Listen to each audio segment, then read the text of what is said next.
Hello and welcome back to Christian Weather Broadcasting. You are watching Christian Weather Broadcasting live. Or if you're joining after this is streamed, you're not watching it live. That was really corny, but welcome back.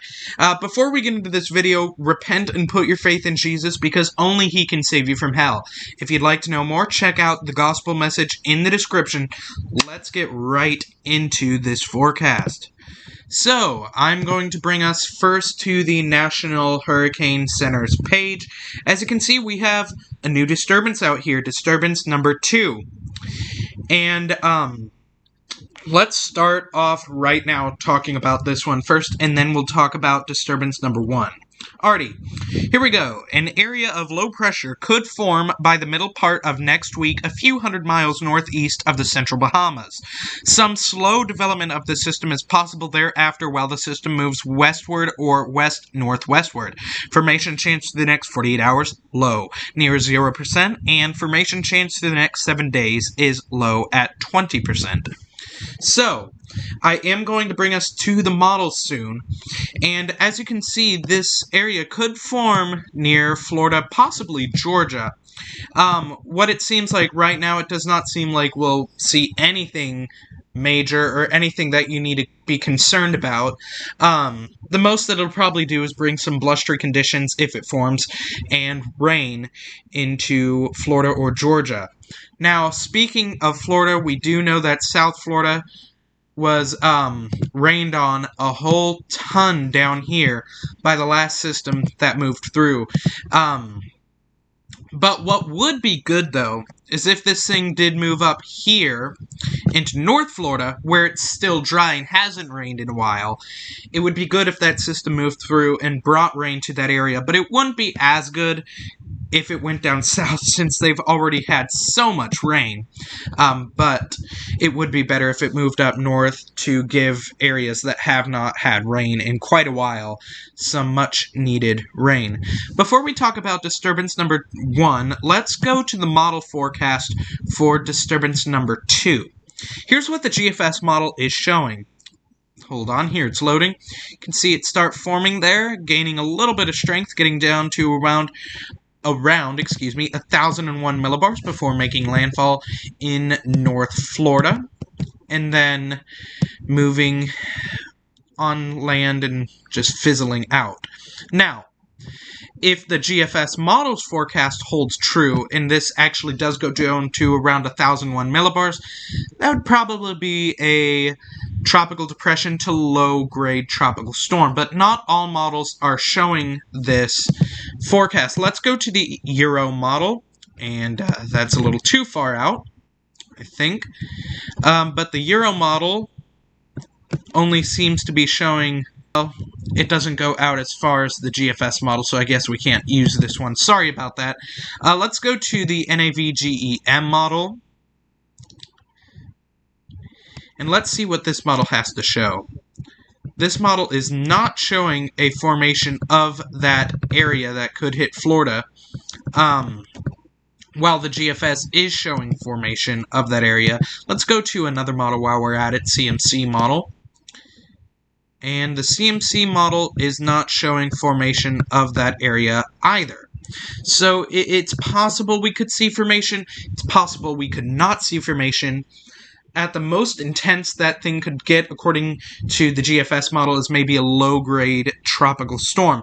There is also, based on a map I looked, a lot of wind shear in that area, and that's one thing to think about when it comes to these storms forming, is wind shear, because they really can't form with high wind shear.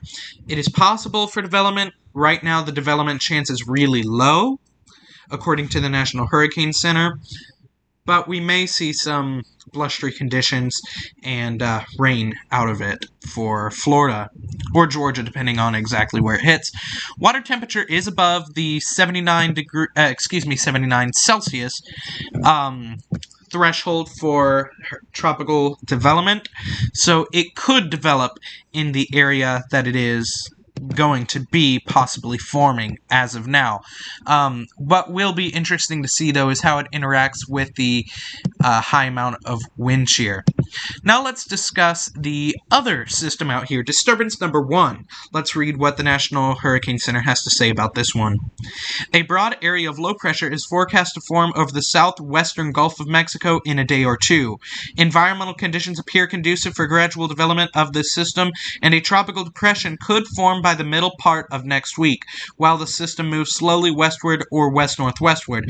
Regardless of development, several days of heavy rainfall are expected across portions of southern Mexico and Central America. These rains are likely to cause life-threatening flooding and flash flooding, Formation chance for the next 48 hours, low, near 0%, and formation chance for the next 7 days is medium at 60% chance. This has been raised. It was 50% chance, now it is up to 60% chance. Let's take a look at what the models have to say about this storm. So I'm going to bring us to the forecast models here. I'm going to bring us to the GFS model first, and we're going to see what the models have to say about this specific system, disturbance number 1. Alrighty, the GFS model is not forecasting extreme amount of formation. It is forecasting about 997 millibars. Looks like it's going to be a pretty broad storm, to be completely honest, and that may also be sending rain into Texas. According to the GFS model, Texas, you may be looking at quite a bit of rain from this system as well, and then that rain will move into Mexico.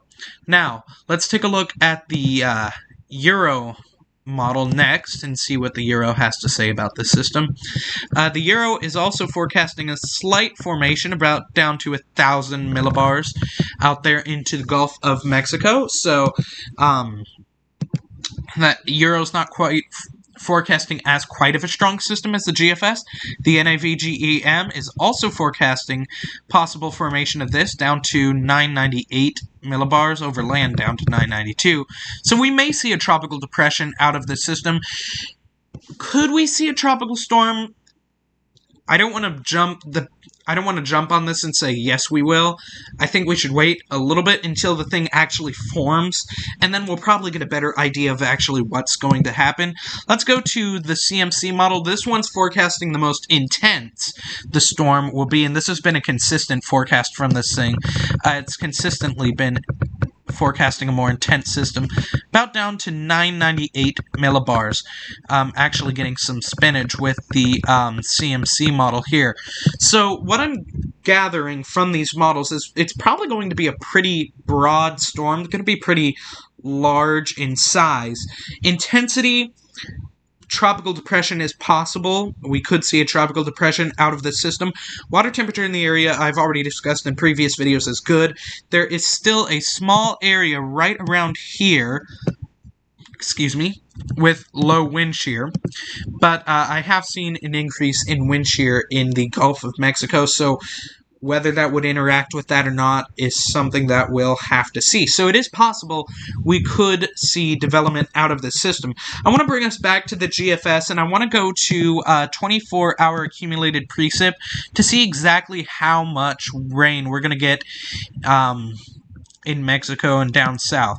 So you can see as that thing, I think right now the GFS is forecasting most of the rain in Texas, looking like possibly over 12 inches in 24 hours. So, based on the GFS model's forecast, Texas, I would say Texas needs to definitely keep an eye on this system as well, just for the deluge of rain, according to the GFS latest forecast.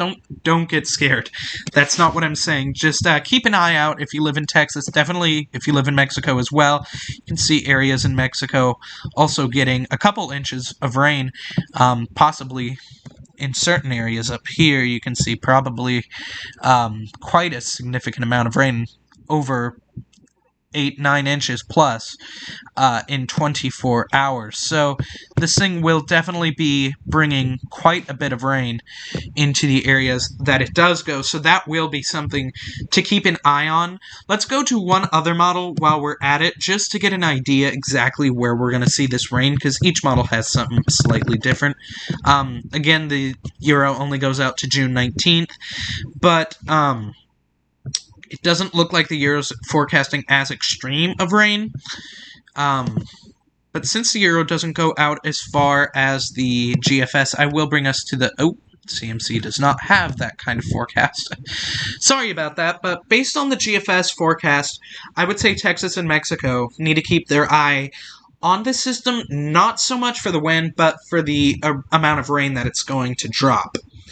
So, we've discussed the water temperature, the wind shear, and we've discussed the two systems that may possibly form out in the Atlantic. But before we go, we have to discuss what's going on mainland US. So let's get right back to this. Let's go to tomorrow's forecast with the GFS model. So, 24 hours from now, we're going to be seeing, looks like some rain in western Washington, and it looks like maybe over the Cascade Mountains you're going to be seeing some rain, some light rain moving into Oregon. No rain at all in California. Texas may be seeing some spotty rain. Oklahoma may be seeing a little bit of rain. Up north, no rain. South is going to see a little rain. Maybe Central Florida looking at a little bit of rain. And around... excuse me here. Some other states are going to 50s, 60s, and then down south 80s, except for certain areas. Over in the south, Florida's looking like lower to high 90s. In the up north, 70s to maybe 80s, and down near Texas, some areas are going to be getting pretty hot. Texas looks like they're going to be in the high 80s to 90s.